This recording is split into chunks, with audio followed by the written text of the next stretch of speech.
Bienvenidos a este primer capítulo del podcast Entre Rejas, Historias de Vida. Un espacio donde estaré charlando de manera muy orgánica y natural, vía telefónica, con privados de la libertad en diferentes establecimientos de Colombia. Aquí ellos nos van a narrar de manera muy fresca, muy suelta, toda su vida, el entorno donde se encuentran, su familia, el por qué llegaron a estos lugares. Quiero agradecerles si comparten este espacio con amigos, con conocidos, para que crezcamos y conozcamos el trasfondo de estas personas, de estas historias de vida. Quiero aclarar que este espacio es exclusivo y no se permite la reproducción de estos testimonios de estas personas. Bienvenidos. A todos nuestros oyentes le damos la bienvenida a este primer capítulo del podcast Entre Rejas, Historias de Vida. Hoy nos encontramos con Álvaro, quien nos va a contar un poco sobre su historia, sobre cómo fue ese ingreso a la cárcel. Se encuentra en la cárcel de Villahermosa, establecimiento penitenciario en la ciudad de Cali. Álvaro, ¿cómo estás? Cuéntanos un poco sobre tu historia. ¿Fue tu primera vez? ¿Cómo fue esa llegada a un establecimiento carcelario? Sí, pues, ¿qué te cuento? En el año 2010 se me realiza la captura y pues se entra en todo ese proceso jurídico y me dan vencimiento de términos en el año 2011, ¿no? Yo regreso a mi libertad a la calle y me hacen levantan otra vez el proceso. En el año 2013 me hacen ahora sí la captura ya, como dicen ellos, porque ya tienen pues las pruebas, y se me condena después de 5 años de estar ya preso a 200 meses. Entonces eso me generó como que tenía que empezar a hacer algo, ¿no? A pensar en cómo le saco provecho a este poco de años que voy a estar aquí encerrado. Entonces, después de haber pasado como se dice uno aquí, desbaratarse totalmente, puesto a que las circunstancias y las personas con las que uno se encuentra en este lugar tienen culturalmente piensan distintos, son distintos. Entonces es mucho el choque, ¿no?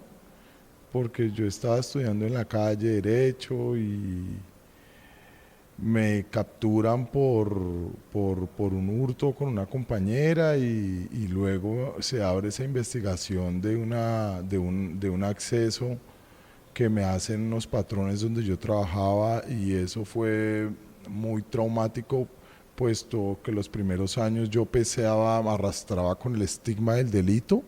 Entonces eso no me permitía tener una comunicación acertada con ninguno de los funcionarios de custodia y vigilancia, y mucho menos los administrativos, con los que en alguna ocasión yo intenté recaudar pruebas para que el urólogo las leyera, las describiera con palabras y poder defenderme jurídicamente.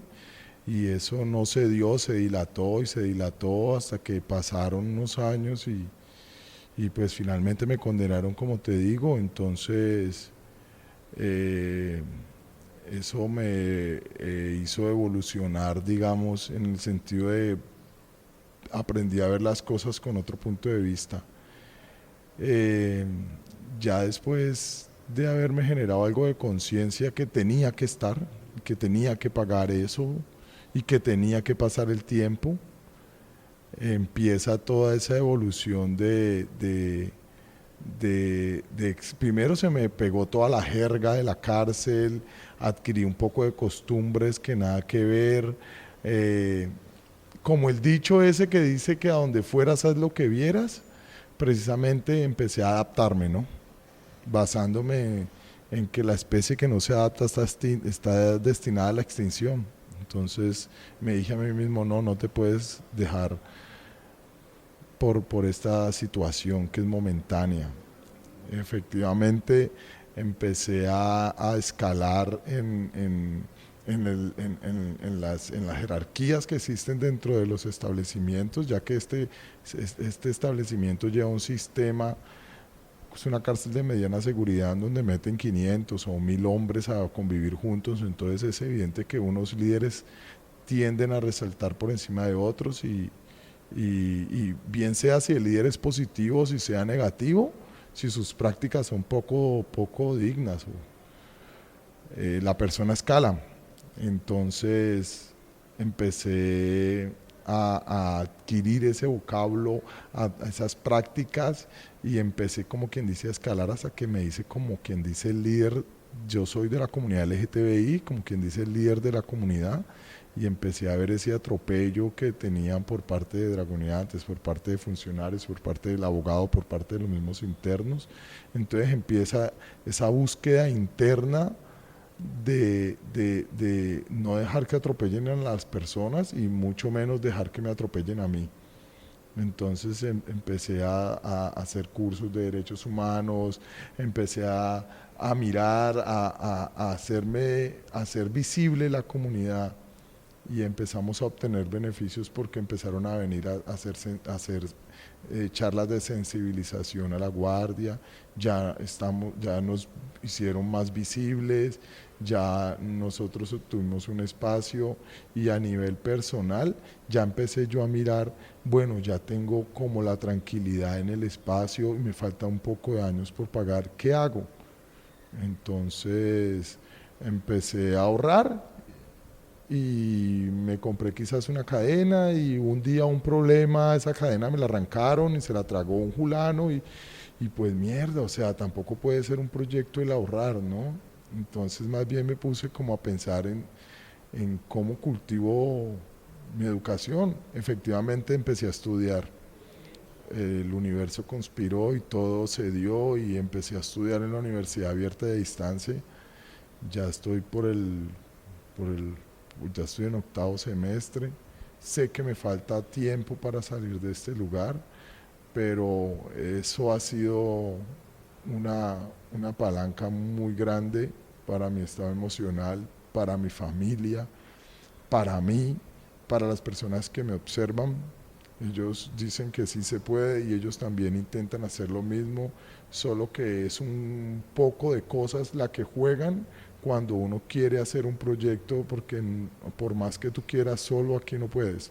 Entonces toca que contar con tu familia, toca que contar con personas externas, con personal de custodia y vigilancia que esté dispuesto, que tenga la convicción de ayudarte y quieran ayudarte. Entonces empiezas tú en ese proceso de ir descubriéndote, ¿no? Este lugar ha sido muy marcador, puesto a que cambió mi manera de hablar, me llenó de cicatrices en el cuerpo, en la mente, pero eso me ha hecho más fuerte. Bueno, Álvaro, justamente te quería replantear toda la situación de la que has vivido, hacer como un recorrido nuevamente. Y yo me imagino que al momento de ingresar al establecimiento carcelario es un choque, como una barrera cultural, porque asumo que es otra cultura, otra costumbre, donde te encuentras con personalidades, con carácter, de infinidad de personas de todos los estratos sociales. Entonces dime un poco cómo fue ese choque tal vez cultural de lo que tú ya venías acostumbrado desde acá afuera, desde la calle, porque pues nosotros tenemos una concepción desde afuera y es de que nos vamos a encontrar personas de todo tipo, con todo tipo de delitos. Entonces cuéntame un poco cómo fue eso, cuando llegaste, cuando ingresaste a este establecimiento penitenciario que se encuentra en la ciudad de Cali, Villahermosa. Cuéntame un poco, Álvaro. Bueno, al principio, como te digo, fue algo impactante porque yo vengo de una familia trabajadora, mi mamá es fotógrafa, mi papá es panadero, ellos intentaron que yo estudiara, intentaron, no, hacen todo lo posible para que lo apoyen a uno y uno estudie y todo. Caigo a este lugar en donde se escucha todo el tiempo que le echan la madre al uno, que entonces uno se afecta, uno hasta lo ajeno le afecta, porque uno dice, mierda, cómo le pegan a este man y cómo le pegan a este otro, y como... Luego ya empieza uno en el ejercicio de caminar en este ambiente y se vuelve uno se vuelve duro, uno se vuelve una persona, yo creo que se vuelve uno más persona, puesto que no las personalidades y sus matices, ¿no? Hay muchas personas que están acostumbradas a otros tipos de cosas, cómo hacía cosas en su entorno familiar. Si no había presión no funcionaban, son entornos familiares de historias de vida totalmente trágicas, que se le murió la mamá, que el papá golpeaba a la mamá, que el papá los golpeaba, o personas que han sido abusadas sexualmente, personas que han sido atropelladas por la sociedad, por el Estado, falta de oportunidades, circunstancias que son ajenas al propio desarrollo de la persona. Entonces ya entra uno como a comprender el por qué son, el por qué hablan, el por qué les tocó ese tipo de circunstancias, porque es tan repetitiva y tanta la reincidencia en delitos menores, el por qué empieza uno a comprenderlo, pero es en ese ejercicio en donde uno está acá adentro. Cuando yo estaba allá afuera, uno nunca veía hacia estos lugares porque están estigmatizados, están mal vistos, están señalados. Uno mismo lo dice, o sea, ¿cómo voy a apoyar a alguien si es que se buscó lo que se hizo o que salga él mismo de su enrollo? Luego de que está uno en este lugar, uno evoluciona como persona. Eso te hace más fuerte. Si tú no eres fuerte en criterio, firme con tus ideales, realmente uno puede dejarse contaminar y el ser humano necesita esa fuerza interior y esas bases para poder resurgir de este tipo de lugares. ¿Esto quiere decir, Álvaro, que la cárcel puede devorar a un individuo? Sí. Yo siempre he dicho una frase, cuando llegué a este lugar después de muchos años, yo digo, mierda, o sea, este lugar el que no forma, lo deforma. Se necesita tener algo de criterio y firmeza para estar bien firme en este tipo de lugares que son muy de momento, porque tú puedes construir un proyecto y organizarte, digamos, vas a organizar tu espacio, entonces organizas tu espacio y todo. Media hora hubo un operativo y se acabaron todo, destruyeron todo, y si llegas tarde el uno lo robó, el ventajoso te tomó ventaja.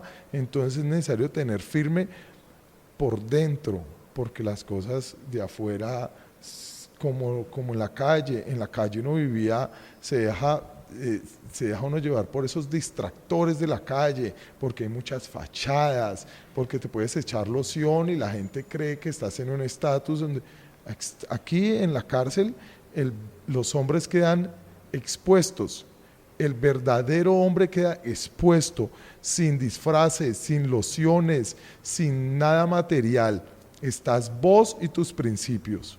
Entonces eso te hace evolucionar. Si no, terminas lavando ropa, como decimos aquí en la cárcel, por ahí. Bueno, yo me imagino que la familia hace parte fundamental de todo este proceso de una persona privada de la libertad. ¿A ti cómo te fue, Álvaro? Mi familia, les cuento que como de aquí hacia atrás, ¿no? Voy a cumplir 9 años en este establecimiento y mi familia es lo único fijo que tengo en este instante. Después de 4 años alguien me dijo, Fabián, es que es como si estuvieras muerto. A la tumba solo irían las personas que tú les importa. Y es cierto, al principio empezaron a venir muchas amistades de la universidad y compañeros y una suegra vino, pero luego fueron ellos adquiriendo responsabilidades, sus propias vidas. Entonces todo cambia, ¿no? Y al final, como me dijo esa persona, sí, solamente viene mi hermana, mi mamá y mi papá. Esas son las únicas personas que les importo en este momento. Por eso digo que uno debe ser firme en sus convicciones, en sus principios, para poder no dejarse permear de este entorno. Yo recuerdo que yo llegué y luego de unos 4 años yo me eché a la pena y yo dije, no, yo qué voy a hacer, para quién me visto, para quién me peluqueo, para qué me echo loción. Entonces empecé a contaminarme de este entorno hasta que eliminé a todas las personas de mi formato para que no me visitaran y luego una mañana me dicen, Álvaro, ¿dónde lo busca la visita? Y era mi hermana. ¿Cuál fue la sorpresa de ella? Que yo estaba en pantaloneta, en chanclas, había descuidado mi aspecto físico y ella fue muy firme en el sentido de decirme que no olvidara de dónde venía, que no olvidara quién era, que no olvidara qué quería y que yo no era así, que ellos iban a estar conmigo. Y realmente es una parte muy elemental en el desarrollo del individuo en este lugar, es la familia. Eso me hizo otra vez sacudirme, levantarme y ellos siguen viniendo y yo sigo estando firme. Ha pasado una pandemia que nos ha dejado como 25 meses sin visita y eso hace que uno sea un poco más fuerte, ¿no? Eso es una parte interna. Cada humano debe desarrollar esa fortaleza interna. Creo que en cualquier escenario la familia juega un papel importante, es un pilar fundamental. Y hay un dicho muy popular donde dice que los verdaderos amigos, de hecho creo que hay una canción también por ahí, que dice que los amigos se conocen en el hospital y en la cárcel. Entonces ahí es donde yo digo que la familia juega un papel muy importante y ya no lo narraste. Pero también nos contaste algo muy importante, Álvaro, y fue el tema de que haces parte de la comunidad LGTBI. Sentiste temor, sentiste miedo. También nos narraste un poco de que era un espacio donde había mucho desconocimiento, mucha vulneración a los derechos humanos de esta población. ¿Qué papel fundamental entra a jugar Álvaro en esta historia? Bueno, efectivamente yo siempre he sido de la comunidad abiertamente, pero el miedo empezó cuando está uno en la estación y le dicen a uno, no, ¿cómo así? Vos no puedes decir que sos de la comunidad y mucho menos decir que sos gay, te van a atropellar, te van a vulnerar tus derechos, van a abusar de vos, ¿no? Literal, entonces entra uno totalmente con una fachada de no, soy fuerte, soy el hombre y estando ya aquí me doy cuenta de que existe un espacio para las personas de la comunidad LGTBI y empiezo yo en el ejercicio a vivir con ellas. Ese proceso fue para descubrirme a mí mismo, porque yo no tenía tanta interacción con las personas de la comunidad, con todo el entorno de la comunidad en la calle, no, yo me limitaba a mis amistades que eran personas que conservaban su apariencia con la que nacieron y si era hombre gay pues era un hombre en todo su aspecto y sus comportamientos y si era una mujer lesbiana pues era una mujer femenina. No, cuando llego aquí empiezo yo a interactuar con chicas trans, con personas bisexuales, en la jerga les dicen cacorros, bueno, empieza uno a conocer todo este poco de palabras, este poco de comportamientos en las que de pronto uno no había interactuado y las señalaba pensando que eran unos estilos de vida mal llevados por todo, ¿no? Y empiezo yo a ver cómo era que reiterativamente les hacían saber pues, que eran hombres, que se llamaba fulano de tal, y empezamos ese proceso con el acompañamiento de una fundación que se llama Fundación Santa María. Recibimos la visita y el apoyo de una funcionaria del Ministerio del Interior que se hace llamar Diana Navarro. Es una travesti muy conocida y ella empezó a hacernos las sensibilizaciones a los dragoneantes, personal de guardia y vigilancia. Empezaron a notar esa diferencia, a ver cómo es que se les llama, cómo son llamadas. Ellas mismas empezaron a descubrir cómo debería de ser el trato hacia ellas y entre ellas mismas, porque era una violencia. Ellas estaban acostumbradas socioculturalmente. Las travestis se criaban en las maricas, como se decían, en una esquina. Entonces ellas estaban siempre a la defensiva, siempre con una grosería, siempre con... Entonces empezamos a empoderarnos digo todos, porque yo mismo empecé a hacerme dueño de mi propia vida y de mis principios y de qué quiero, quién soy, cómo deberían de llamarme, y con respeto a hacernos notar. Todos empezamos con respeto hacia las dragoneantes, hacia los guardias, hacia los funcionarios administrativos y jurídicos, a hacernos respetar y a exigir respeto, a decir, no señora, si usted no quiere que llamar a esa fulana que se ve como una mujer con el nombre de pila, llámela solo con los apellidos. ¿Por qué tiene que reiterar que es José Ramiro o Carlos Antonio? No, o sea, empecemos a darle el deber ser, el orden a esta situación, a esta clase de cosas que nos afectan más emocionalmente a ellas, ¿no? Porque ellas están en ese tránsito de ser hombres a ser mujeres y necesitamos el apoyo. Necesitan el apoyo de todo su entorno, de quienes viven y quienes son los que prestan las garantías para que eso se dé. Efectivamente fue un proceso. Yo al ver pues que no había una persona que tuviera algo de conocimiento y pudiera tener agilidad en el papel, escribir, empecé yo a tomar el sartén por el mango, como se dice, y hacerme yo el dueño de ciertas situaciones que nos afectaban y susceptiblemente le afectan a uno, porque es muy incómodo que después de que usted cree lazos con alguien, usted vea cómo la atropellan y cómo le dicen sabiendo que es una buena persona. O sea, no por lo como se vea, no, es como persona, la calidad de gente. Entonces empecé a defender esa parte interna de todos nosotros, los que vivimos en este lugar, como comunidad LGTBI, y pues aquí estoy. Claramente has aprendido a manejar estos espacios y aprovechar de alguna manera este tiempo que estás allá. ¿Cuáles son esas proyecciones de vida, Álvaro, que tienes al momento de terminar todo este proceso jurídico y de estar privado de la libertad? Claro, no, mira, yo como hombre gay, pues en la calle uno está con los distractores, como le decía ahora, pensando en otras cosas.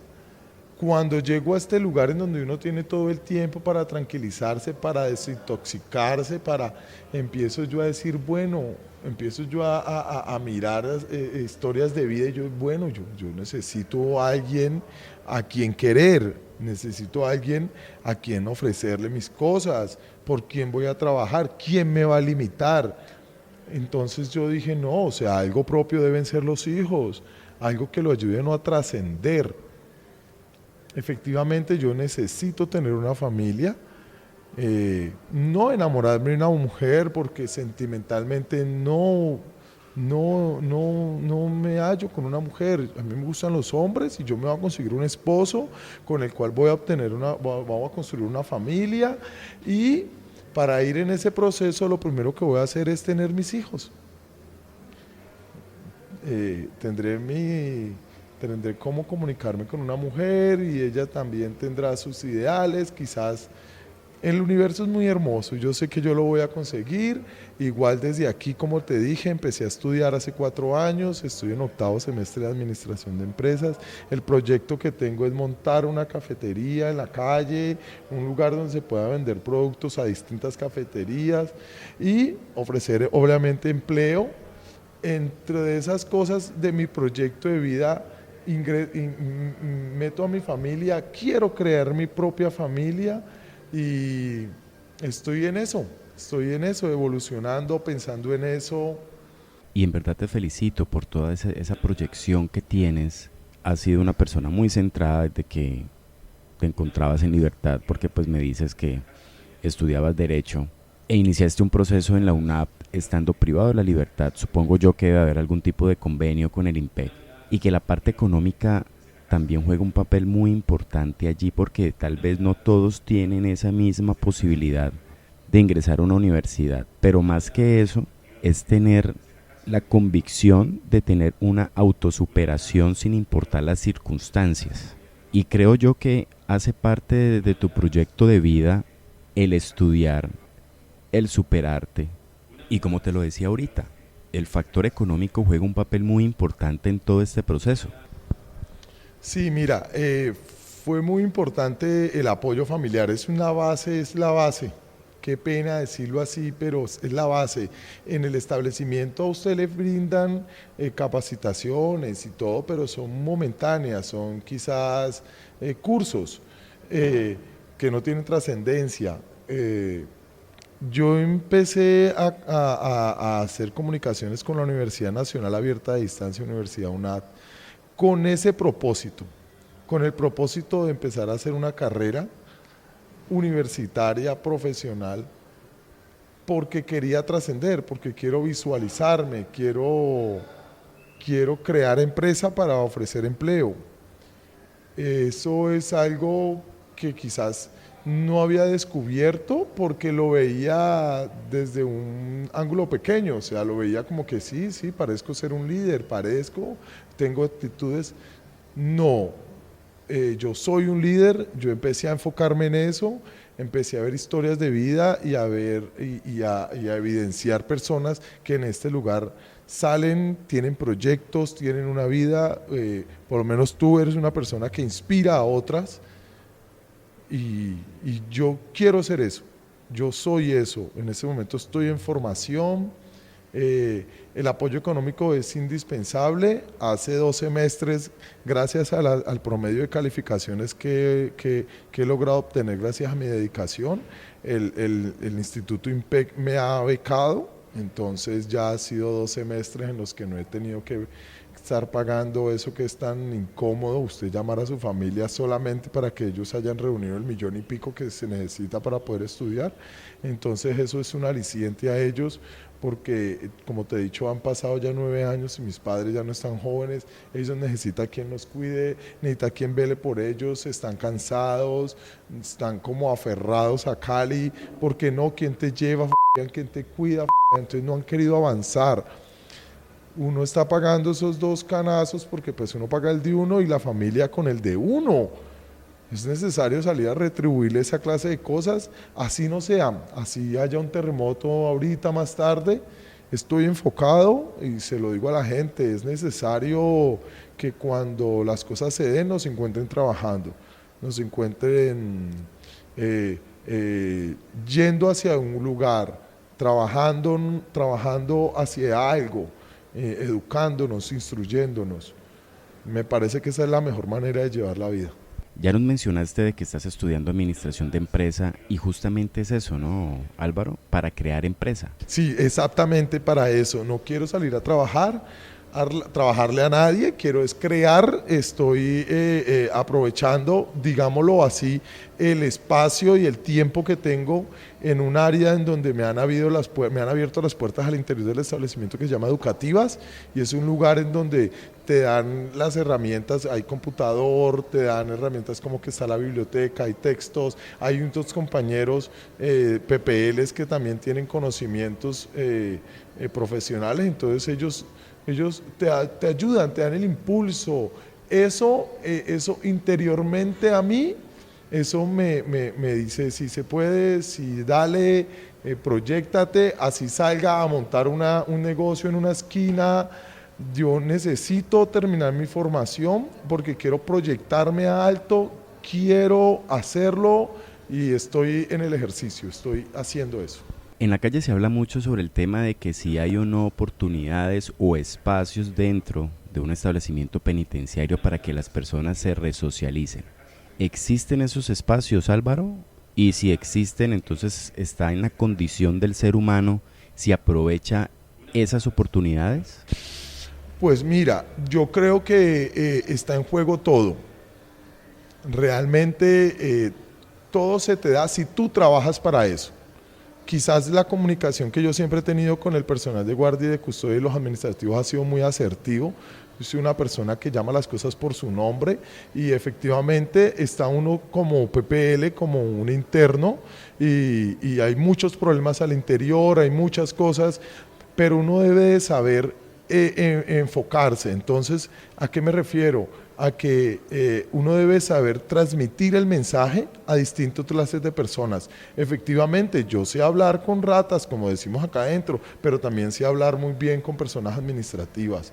Entonces, eso hizo visualizarme frente a tantos que habemos. Entonces ellos empezaron a ver esas actitudes, esas facultades que uno tiene y aparte uno empieza a desarrollar otras.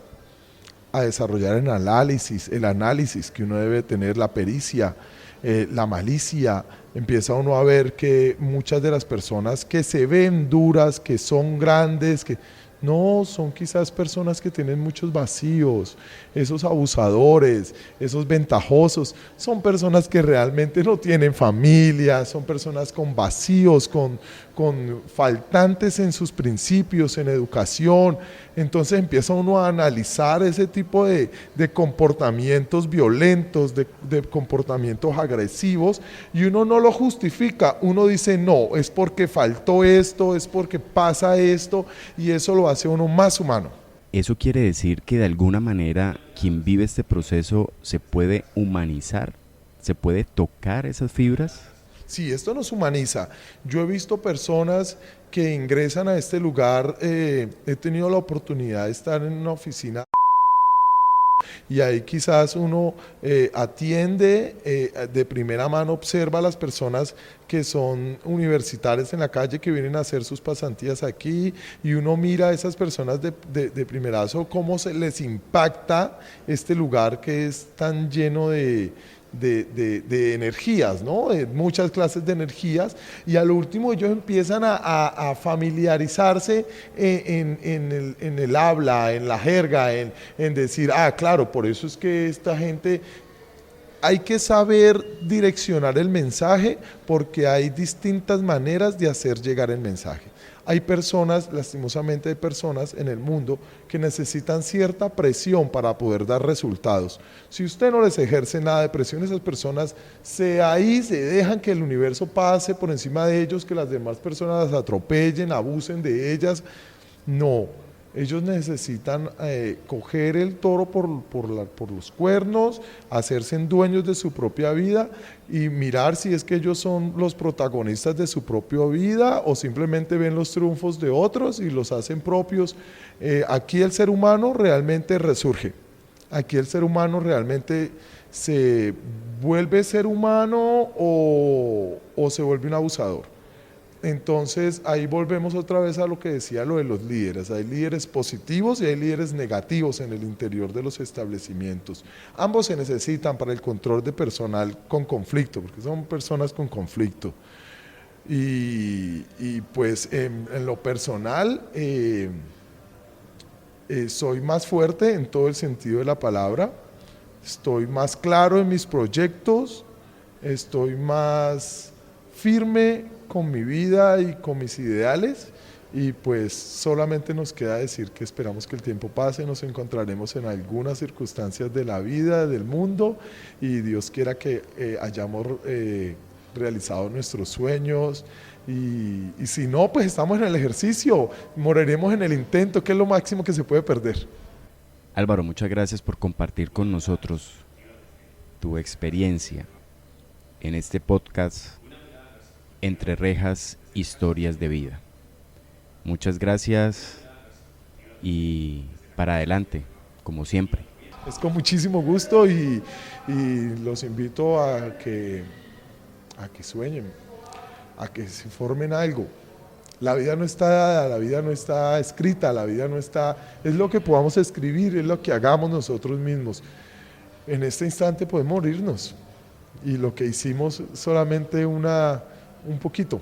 pero necesitamos hacer algo, necesitamos estar ocupados. Gracias por tus palabras, Álvaro, y a todos nuestros oyentes, muchas gracias por acompañarnos en este primer capítulo de Entre Rejas, Historias de Vida. No se olviden seguirnos, no se olviden compartirnos para que esta comunidad y este podcast crezca cada día más. Muchas gracias. Feliz mañana, feliz tarde, feliz noche.